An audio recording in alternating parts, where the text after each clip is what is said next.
comes to classic and easy Italian meals, something that's comforting and kind of a guilty pleasure, you can't go wrong with the chicken cutlet. Chicken breast that's breaded, fried, delicious. You can eat it in a sandwich, you can eat it as a Parmesan, you can eat it any sort of way, just as is even.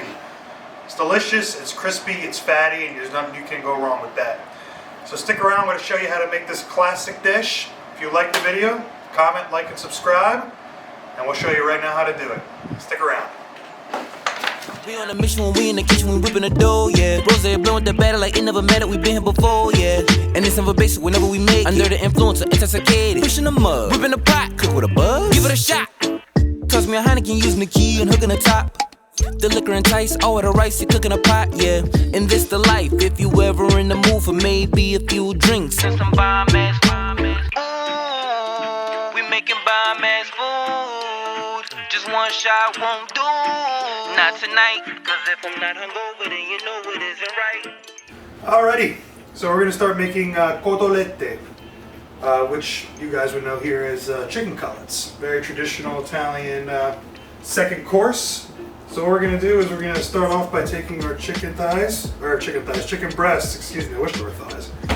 Chicken breasts, and we're gonna kind of just trim off any extra fat that you see, anything bristly, weird looking. Cut that off, we don't need it. And then what we're going to do is, because they're so big, we're actually going to kind of slice them up, make some nice even fillets here. You can get a good amount, you cut them nice and thin. Chicken breast is the driest, most boring part of the meat of a chicken. Tasteless, bland, so by cutting them thin, you can actually make them tasty. So we're going to do this about, we can probably get 4 even slices out of this. Good enough. There we go. We're gonna do it again. Get another one. Again, cut off any of the fat, any of the yellow shit. And we're gonna go ahead and slice these up. Use gloves. Chicken carries salmonella. Always want to be safe. Nice even cuts. Pile them up. You can probably get one more out of this. Yes, we can. Perfect. Awesome.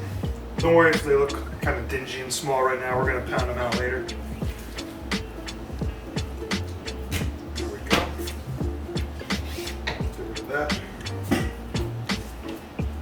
Now, cutlets in my restaurant, like I couldn't even tell you how many cutlets we make a week. We buy cases and cases of chickens just to get the breasts, just to make these cutlets. We have a whole station. It's like 4 or 5 guys. This is all they do every day is cut chicken breasts, pound them out, bread them, and get them ready for prep. They are a lot of chicken. You can make these as thick or as thin as you want. Like I said, the thinner the better. In my opinion, anyway. There we go. Perfect. Now you can use this chicken, you can make chicken Parmesan with it. You can just do chicken cutlets, which I think are even better, because I think chicken parm is disgusting. That's me personally. There we go. Perfect. And that's, we'll use it. Why waste food? Okay, that part is done. What we gotta do now is we gotta pound these out. So I'm gonna be right back. I'm gonna get another cutting board and some things that I need. Alrighty, so what we're gonna do now is we're gonna pound these just to kind of even out all the sides here, make it thinner, more tender. So what I do is I place it over a cutting board, and I'll grab like a Ziploc bag or a plastic wrap, and we'll place it to the top. What this is gonna do is gonna prevent chicken juices going all over the place. You don't want to get it in your eye, your mouth, or in your plants or whatever.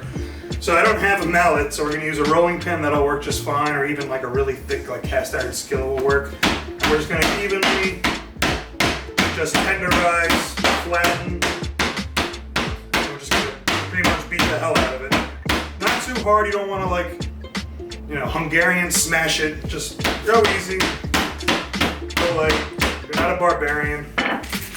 And that'll work. Perfect. That's one. We're gonna grab another one. Just evenly, just kind of go for it.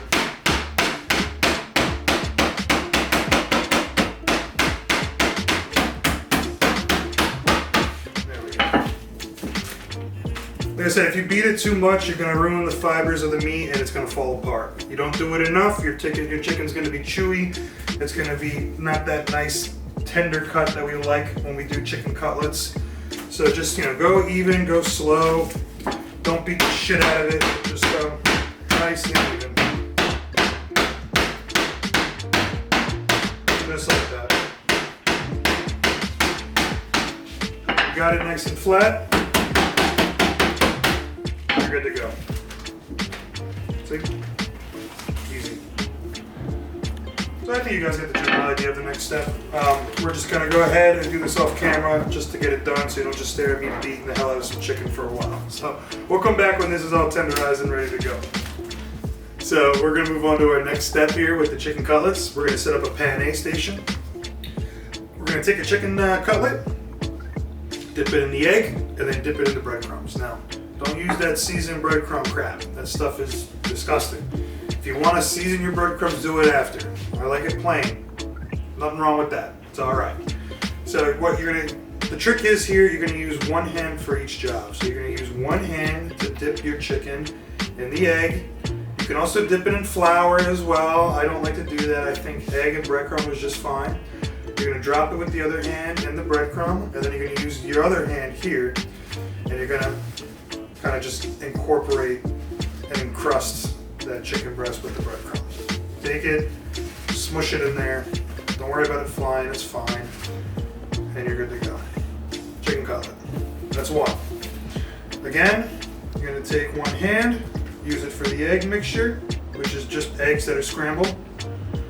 Pick it up, drop off any extra, and then we're gonna go ahead and put it into our breadcrumbs.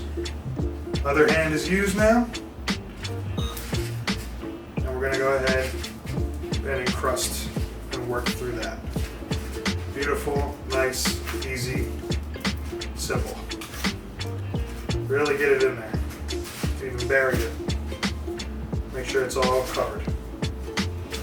There we go. Now we got another one. Some extra there. Perfect. And then guess what? We do it again. And this, to me, is the one job in the restaurant that I do not like. I sit there for hours on end and just encrust chicken with breadcrumbs. So we're going to continue doing this. Like I said, it's pretty simple. You just dip it in the egg and then dip it in the breadcrumb. We're going to cut two. We're going to come back when this step is done, and we're going to fry these puppies up. I'll see you in a few. All right, so the oil is heated up. Again, you want to use a neutral oil, like a regular vegetable oil, or a canola oil even.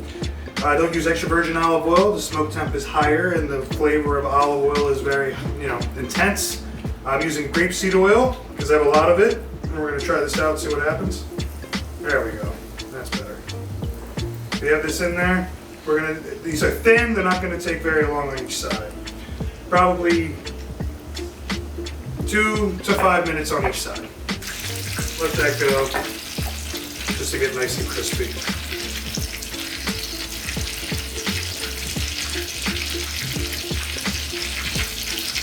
Okay, now we got a nice even simmer, nice cooking. It's controlled.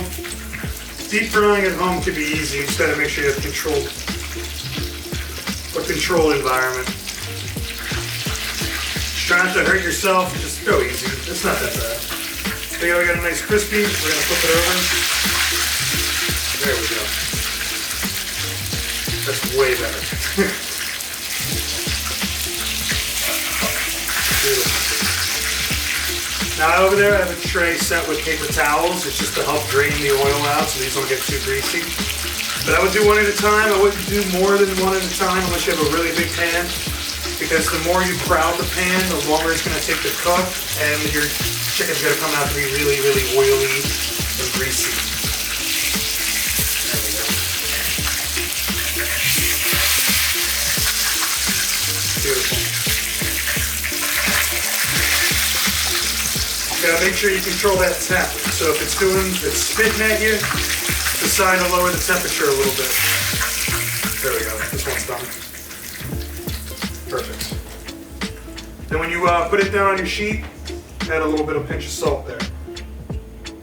There we go again. Remember, always put away from you. Never towards you. You're just welcoming yourself to get burned. And an oil burn is not fun. It's not. I got 4 of them already right now. Not from right now, but from like just work week. There we go.